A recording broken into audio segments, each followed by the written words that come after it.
His name was Winifred Otto Schumann.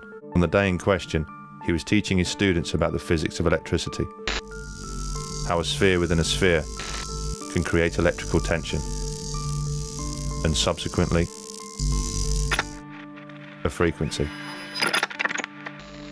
Schumann's class had struggled to understand the subject, so to make it easier, the professor instructed them to imagine the Earth as one sphere and the ionosphere as another. He then asked them to calculate the tension that would exist in between. Having no idea himself, Schumann also began to calculate. Eventually, he arrived at a frequency of approximately 10 Hertz. As incredible as it seemed to Schumann, our planet had a pulse, a measurable frequency that surrounded life on Earth. Although the professor was proud of his find, he didn't see it as a hugely significant one, especially as it was only published in a small science journal, confined to the back pages, under the heading of Schumann resonance. It would take several years, and an incredible twist of fate, before the professor would begin to realize the true importance of Schumann resonance. That twist of fate had begun 30 years earlier, with another German scientist by the name of Hans Berger.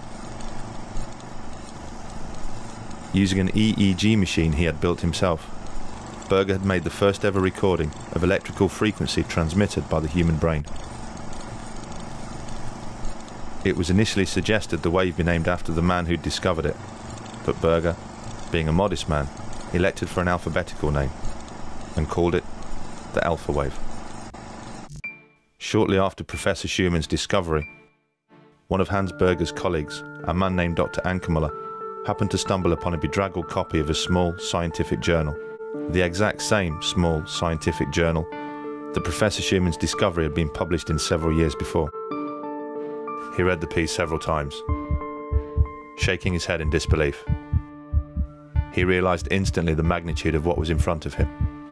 The frequency of the alpha waves, recorded by Hans Berger, were almost identical to Schumann resonance. The frequency of the Earth. Dr. Ankermüller immediately contacted Schumann to convince him to investigate further. Schumann agreed and worked alongside one of his students to refine his discovery. They studied in detail how tension is discharged by lightning in the Earth ionosphere cavity. Eventually, they came up with an exact frequency. The pulse of the Earth, Schumann resonance, was exactly 7.83 Hertz. The discovery was remarkable. Schumann resonance wasn't just similar to the alpha waves of the human brain. It was identical. The brain's frequency, which controlled our creativity, our performance, our stress, anxiety, and our immune system, had somehow tuned in to the frequency of the planet. The pulse of the Earth had become the pulse of life itself.